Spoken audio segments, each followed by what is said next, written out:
रहित मनुष्यों को प्रभु भक्ति किस प्रकार से मिलेगी, उनका उद्धार कैसे होगा। इसलिए हे मुनिश्रेष्ठ, कोई ऐसा तब कहिए जिससे थोड़े समय में पुण्य फल प्राप्त हुए, वह कथा हम सुनना चाहते हैं।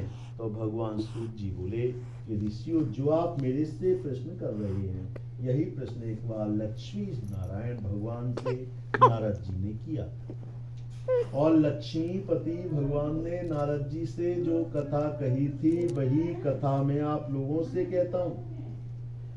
एक समय नारद जी अनेक लोकों में भ्रमण करते हुए इस मृत्यु लोक में आ पहुंचे। यहाँ नारद जी ने मनुष्यों को बड़े दुख भोगते हुए देखा। अपने मन में विचार किया, कौन सा प्रयत्न किया जाए जिससे इन सभी प्राणियों के दुखों का नाश हो सके। ऐसा अपने मन में विचार करके नारद जी विष्णु लोक को गए। वहां से वरण 4 भुजा हो, देवों के ईश नारायण, जिनके हाथों में शंख चक्र गदा पद्म वरमाला पहने हुए थे, हाथ जोड़कर स्तुति करने लगे। भगवान, आप अत्यंत शक्ति से संपन्न हैं, मन तथा वाणी भी आपको नहीं पा सकती। आपका आदि मध्य अंत नहीं है।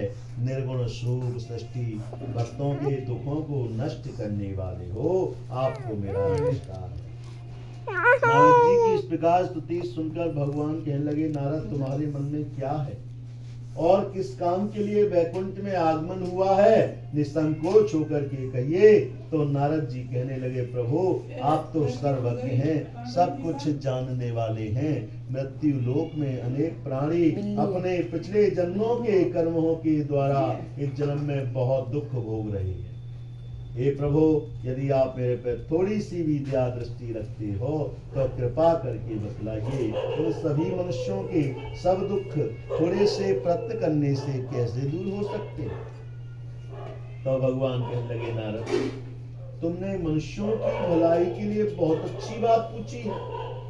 जिस काम के करने से मनुष्य मोह से छूट जाता है, धन धान्य का बढ़ाने वाला, सौभाग्य संतान का देने वाला, सब स्थानों पर विजयी प्राप्त कराने वाला भगवान श्री सत्यनारायण जी का व्रत है।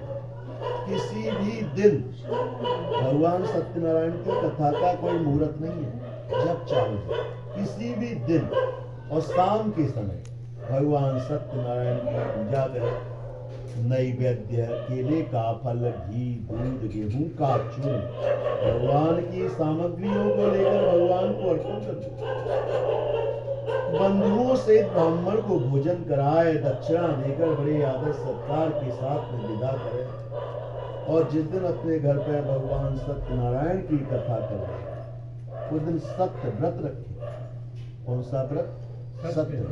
खाने का व्रत नहीं रखा है। खाने का व्रत हम क्यों रखते हैं?